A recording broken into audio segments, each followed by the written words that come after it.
ये जो घटना हुई है कल जयपुर में उत्कर्ष कोचिंग में, ये दिल दिलाने वाली घटना है। और साहब ये घटना इसलिए हुई है कि जो कोचिंग संस्थान है, जो कोचिंगों के मालिक है, उन्हें पैसों से मतलब है, मोटी फीस से मतलब है। उन्हें कोई फर्क नहीं पड़ता कि बच्चों के भविष्य के साथ में गलत हो, अच्छा हो, कुछ भी हो, उन्हें पैसे चाहिए और वो बच्चों से पैसा लूटने का काम कर रहे हैं। इतनी बड़ी घटना हो ये जयपुर में हुई है, उसके बावजूद भी जो इस उत्कर्ष कोचिंग को हम देखें, इसके जो संस्थापक है निर्मल गहलोत, उनका कोई बयान नहीं आया जो बच्चों को सांत्वना दे सके। सरकार ने उन पर कोई कार्रवाई नहीं करी। महज एक कोचिंग को सीज करने से कोई समाधान थोड़ी हो जाएगा।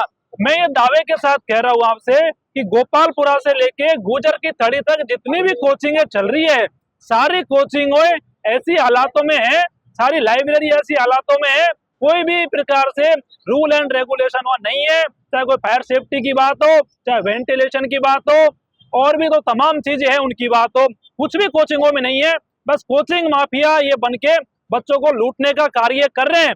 और सबसे बड़ी बात यह है, जो आपको ताज्जुब होगा कि ये जो कोचिंग माफिया है, इनका जो पैसा है वो सरकार तक जाता है। सरकार इसलिए कार्रवाई नहीं करती। साहब इतनी बड़ी घटना कल जयपुर में हुई और मात्र एक बिल्डिंग को सीज करने में सरकार को करीबन 15 घंटे का समय लग गया। इतनी देरी क्यों हुई? मैं सरकार से पूछना चाहता हूँ, क्या आपको पता नहीं था कि 24 बच्चे कल बेहोश हो गए? आप एक कोचिंग संस्था को सीज नहीं कर पाए।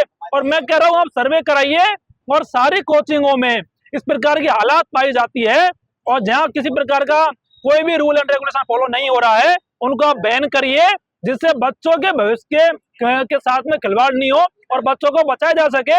आने वाले समय में सरकार अगर ध्यान नहीं देती है तो मैं कह रहा हूँ आने वाले समय में भी ऐसी घटनाएं होगी और फिर भी सरकार नहीं चेतती है तो युवा सड़कों पर उतरेंगे और मजबूत लड़ाई लड़ेंगे।